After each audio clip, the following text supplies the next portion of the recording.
Okay, this is a super simple tutorial on how to get typewriter text in Unreal Engine 5. Now, this does also work on Unreal Engine 4.27 as well, because the solution is actually a plugin. Now, when searching for this on Google and YouTube, what you'll tend to find is tutorials that show you a more, or a blueprint, a pure blueprint approach on how to do it. And to be honest, it's a nightmare to get working, especially if you already have some form of system that you've developed, say a visual novel. You've already developed out the systems to provide text, such as maybe using a data table that's you write in your story, and maybe there's other elements in there such as animations, which is being kept in a row, which is what my project is doing. And as such, implementing some of these pure blueprint approaches, even in a functional manner, can be quite difficult. So I found that there's actually a code plugin that handles all of it, and it's incredibly simple to use. So basically you just install it to the engine, and once you've installed it to your relevant engine, you just need to enable the plugin by going to plugins, and then it should be here at the top under UI. Click that, just enable it. Now it'll ask you to restart the editor. Now, because I already have it enabled for the purposes of this, don't have to, but it'll ask you to restart it, which you will need to do.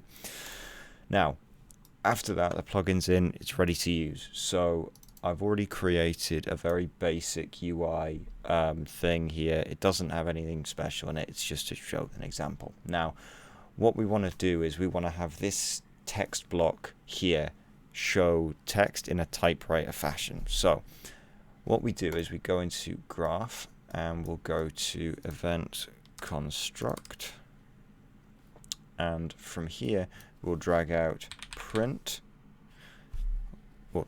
drag out and then type print, and you'll see that you've got a new section here called print typewriter. Now you've got print rich text, that's for if you're using a rich text thing, which I won't go into. That tends to be if you've got styling and other funky stuff with text. That is a whole different beast. For now, we'll just be focusing on plain text, which is more than enough for 99% of use cases. We just click that. Now what we have here is we have a number of different variables, which, well, we've got the text, characters per second, punctuation delay. So specifically, whenever you use punctuation specifically, so dots, exclamation points, etc., you can define a specific delay for that by itself. Such as if you've got dot dot dot dot dot, you can change the timing within the same thing. So for this, we're going to need a couple of basic things. Now you'll see that it's asking for a text block. Now we don't have one here showing, and it's not showing in the variables section, but it's in here. Super simple. Basically, you need to click this thing here to set it as a variable. Now this will allow you to pull it in here, get it, drag it in, just like that. Now we want our text to show something. Now if you've got a visual novel, you could have a text array and then increment through that per, say, left mouse click or per tap. Each time you tap it, it'll change and then rerun the same print text thing. And that way it'll allow you to sequentially go through it, no problem. You don't need to clear out the text or anything like that. So for the purposes of this, we'll just create a variable. We'll call this text and set the variable type to text. And done. And for this, what we'll do is we will just grab some lorem ipsum text, which I thought I had open, apparently not, and copy that and pop it in the default value down here, just like that. And from there we can just drag this into here, put that in there, and that's it. Now you could set a sound to play for every single time it prints a letter. Now you need to use really short sounds for this for obvious reasons. it tends to glitch if you want to use anything longer than 0.2 seconds in my experience, regardless of how fast you're printing characters.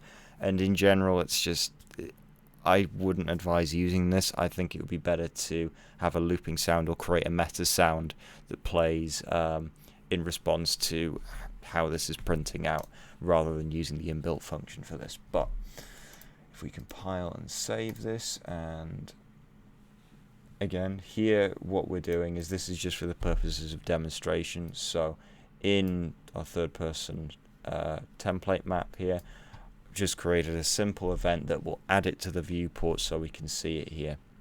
So it's just selecting it, it was creating the widget that we added it to the viewport, etc. Now if we click this, you can see simple typewriter text, just like that. And we can change around the characters per second to say 80, compile, save, close that, and there we go.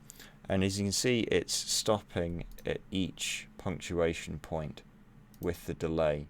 So if we want to change this to say 0.1, can do that. I'm just going to fix this text here. It should be wrapping, auto wrap text. There we go. And go back to here, just like that.